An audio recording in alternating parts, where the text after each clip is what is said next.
Welcome to Storytime with Mansoor. Tonight's story follows Devin discovers his mother was murdered for uncovering corruption, with Joanna revealing the life-altering truth. Where are you watching from? Let us know in the comments, and don't forget to like, share, and subscribe for more inspiring stories. Why are you wasting time with him? The voice rang out sharp and scornful, cutting through the gentle hum of chatter in the New Orleans diner. Joanna's hands trembled as she handed the young black waiter a newspaper clipping, her wheelchair squeaking faintly as she adjusted her position. It was 1986, a year when tension still simmered beneath the surface, and the air seemed to crackle with a history that refused to settle. Joanna, 36, had wheeled into Mason's Diner that evening, a local joint known for its soul food and no-frills atmosphere. The man shouting was at the counter, a burly, middle-aged figure named Hank Morrison. He was a retired cop with a reputation for being mean-spirited, and his face was flushed with fury. "Do you even know who she is?" he barked, pointing a thick finger at Joanna as the young waiter, Devin Carter, barely 22, froze, his dark eyes darting between the two. Joanna didn't flinch. Her voice was calm, but laced with urgency. "Devin, read it," she said, motioning toward the clipping. "You deserve to know the truth." Devin hesitated, his hand still gripping the tray of dirty plates. He had only worked at Mason's for 6 months, but in that short time, he built a reputation for his kind smile and diligent work ethic. He had no idea why the stranger in the wheelchair had singled him out, nor why the man at the counter seemed so enraged by her doing so. "I said, leave it alone," Hank shouted again, this time rising to his feet. His voice carried a menace that silenced the room. Devin looked around, uncertain, but Joanna's expression was firm. "Don't let him scare you," she said. Her tone softened, almost maternal. "It's about your family, Devin. Your mother." Devin's heart skipped a beat. His mother had died when he was a boy, and he rarely spoke of her to anyone. Joanna's words felt like a slap of cold water, and his grip tightened around the tray. "What are you talking about?" he asked, his voice low but steady. Before Joanna could respond, Hank stormed over, grabbing the clipping from her lap and crumpling it in his fist. "You don't need to fill his head with lies," he spat. "Go back to wherever you came from." The diner was deathly silent, the other patrons watching with bated breath.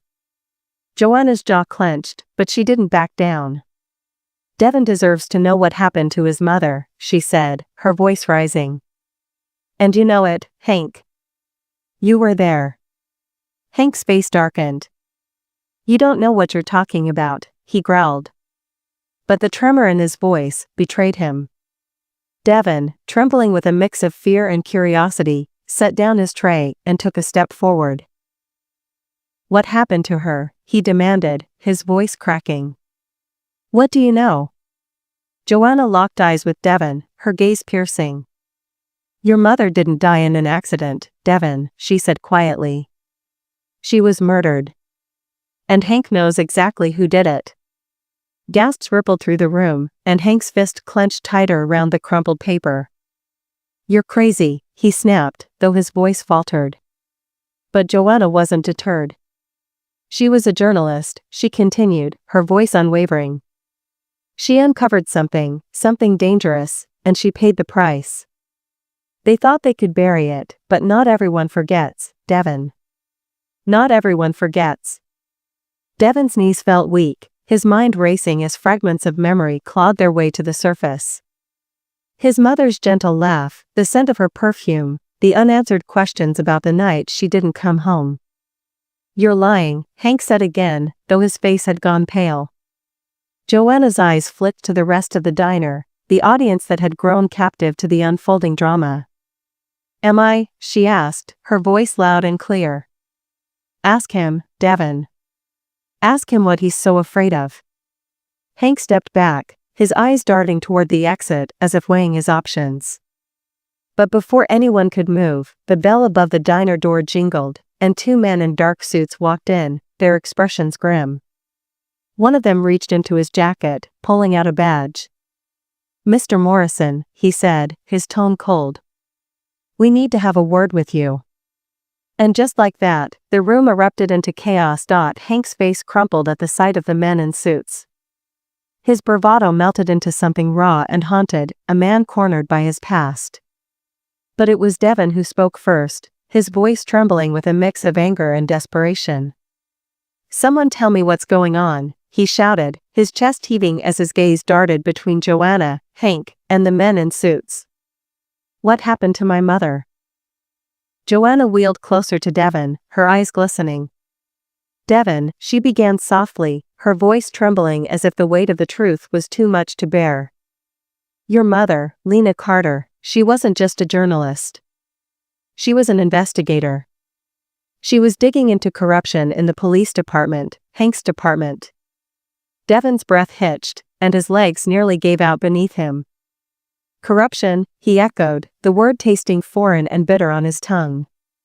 Hank finally snapped, his voice a low growl. "You don't know what you're talking about, lady. She was out of her depth, chasing ghosts. That's why she's gone." Joanna's gaze burned. "No, Hank. She's gone because she found something that scared you and your friends enough to silence her." Her voice cracked as she said the last word, and she looked at Devon, her expression heavy with sorrow. "She wasn't the only one they silenced, Devon." "What do you mean?" Devon's voice was barely a whisper, his heart pounding so loudly it echoed in his ears. Joanna turned her wheelchair slightly, her hands trembling.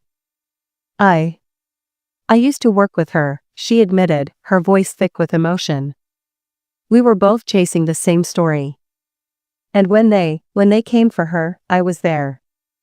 I saw what they did. They left me for dead." She gestured to her wheelchair, her voice breaking. "This is why I'm here. I survived, but I've been running ever since." Devon staggered backward, the weight of her words crushing him. He looked at Hank, his hands curling into fists. "You were supposed to protect people," he said, his voice trembling with fury. "You let this happen? You were a cop." Hank's expression flickered between anger and guilt, but before he could respond, one of the men in suits stepped forward. "Devon," he said firmly, his voice calm but authoritative. "We're with the Department of Justice. We've been investigating your mother's case for years. Hank isn't the only one involved, but he's a key piece of the puzzle.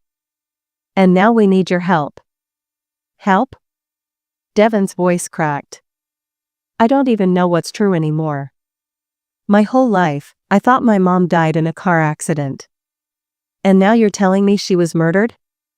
Joanna reached for his hand, her grip surprisingly strong. "It's the truth, Devon.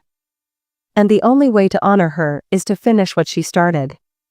Tears burned in Devon's eyes as memories of his mother flooded his mind, her warm smile, the way she used to call him her little warrior.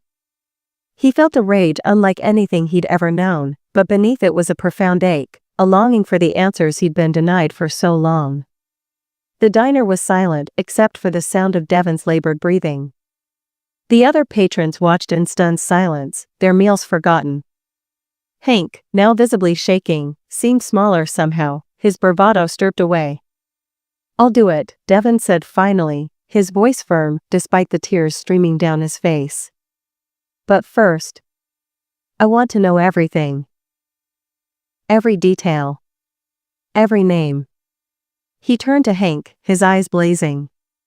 "Starting with you." Hank opened his mouth, but no words came out.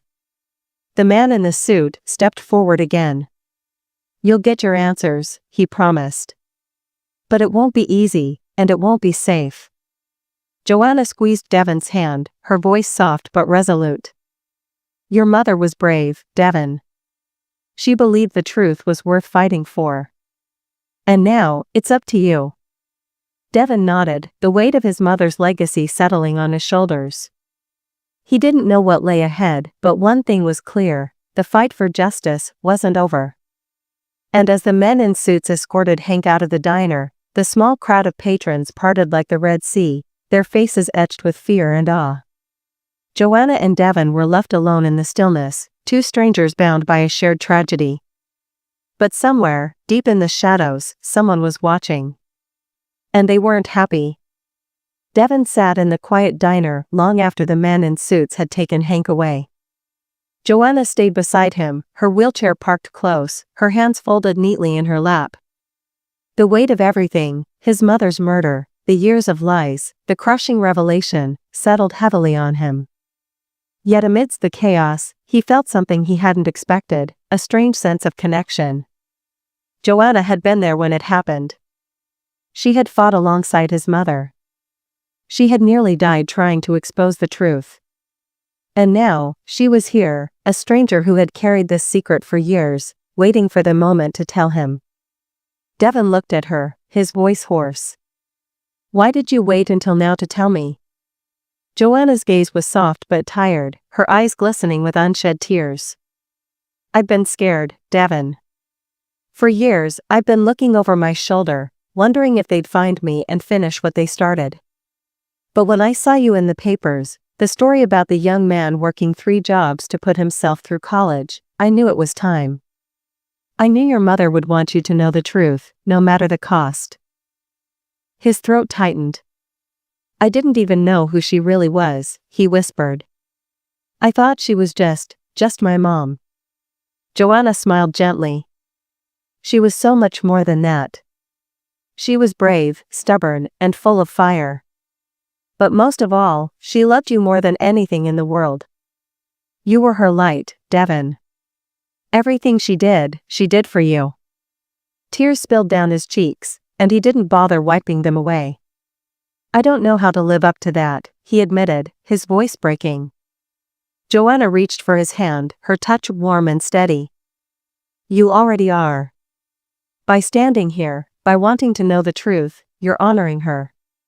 She'd be so proud of you." For a moment, the two sat in silence, the hum of the diner fading into the background. Devon closed his eyes, letting the memories of his mother wash over him. Her laughter, her hugs, the way she'd tell him bedtime stories about heroes who fought for what was right. "I want to finish what she started," he said finally, his voice resolute. "I want to find out who did this, and make sure they pay." Joanna nodded, her expression both proud and sad. "We'll do it together," she said. For her. Over the next few months, Devon and Joanna worked side by side with the Department of Justice, piecing together the tangled web of corruption that had taken Lena Carter's life. It was dangerous and grueling work, but through it all, Devon found strength in the memory of his mother and the bond he shared with Joanna. _________. Their journey brought them closer than either of them had expected. Joanna became a mother figure to Devon, guiding him with her wisdom and unwavering determination. And Devon gave Joanna something she hadn't felt in years, hope. When the case finally broke and the truth came to light, it shook the city to its core. The names of those involved, high-ranking officials, businessmen, and law enforcement officers, were splashed across headlines. Justice was served, but it came at a cost. The memories of what had been lost weighed heavily on Devon and Joanna. One quiet evening, as they stood together at Lena Carter's grave, Devon placed a bouquet of sunflowers, her favorite, on the headstone. He knelt down, tracing her name with his fingers, and whispered, "I did it, Mom. I finished what you started.